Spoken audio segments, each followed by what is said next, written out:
కావాల్సినటువంటి plan approval, కావాల్సినటువంటి building structure, as per plan approval ప్రకారం బిల్డింగ్ కట్టాం. అన్నీ ఉన్న తర్వాత ఈ రకంగా ప్రభుత్వానికి సంబంధించినటువంటి అవకాశం ప్రభుత్వంలో మేము ఉన్నాం కాబట్టి మేము ఏదన్నా చేయొచ్చు కాబట్టి దేనన్నా ఎమ్మెల్సీ గారు ఏదన్నా మనం చేయొచ్చు అని చెప్పని అనుకుంటే ఇది పద్ధతి కాదు.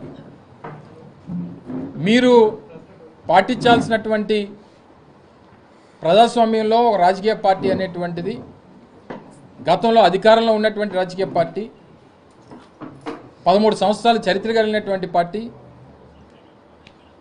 ఈరోజు ఈ స్థాయిలో మీకు అధికారం ఉందని చెప్పి, మీకు ఒక సొంత రాజ్యాంగం ఉందని చెప్పి, మేము ఎర్ర పుస్తకంలో రాసుకున్నటువంటి అన్నీ అమలు చేస్తామని చెప్పి ఈ రకమైనటువంటి చర్యలు వీటికి పాల్పడతామంటే సరే, రేపు కూడా మళ్ళీ ప్రజాస్వామ్యంలో ఏది శాశ్వతం కాదు. ప్రతిదానికి సమాధానం అనేటువంటిది ప్రజలు ఇస్తారు, అవకాశాలు అనేటువంటివి అందరికీ వస్తాయి.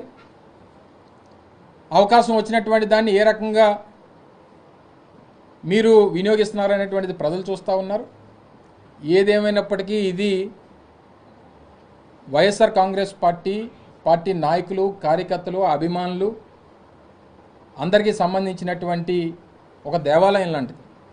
ఇక్కడే కాదు, రాష్ట్రంలో అన్ని ప్రాంతాల్లో ఉన్నటువంటి వైఎస్ఆర్ కాంగ్రెస్ పార్టీ కార్యాలయాలంటే మా పార్టీకి సంబంధించినటువంటి దేవాలయాలతో సమానం.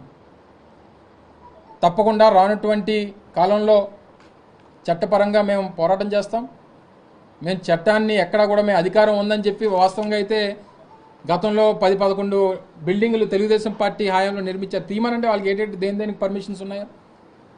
2002, 2003లో విశాఖపట్నంలో ఉన్నటువంటి దస్పల్ హిల్స్ పక్కన ఉన్నటువంటి వారి ప్రభుత్వ కార్యాలయానికి 17-18 సంవత్సరాలు అసలు ప్లాన్ అప్రూవల్ లేదు. ఆ రోజు ప్రతిపక్షంగా మేము ఫైట్ చేసి అసలు మీ తాలూకా రికార్డ్స్ అన్ని బయట తీయమంటే అప్పుడు 16-17 సంవత్సరాల తర్వాత వాళ్ళు ప్లాన్ అప్రూవల్కి అప్లై చేశారు.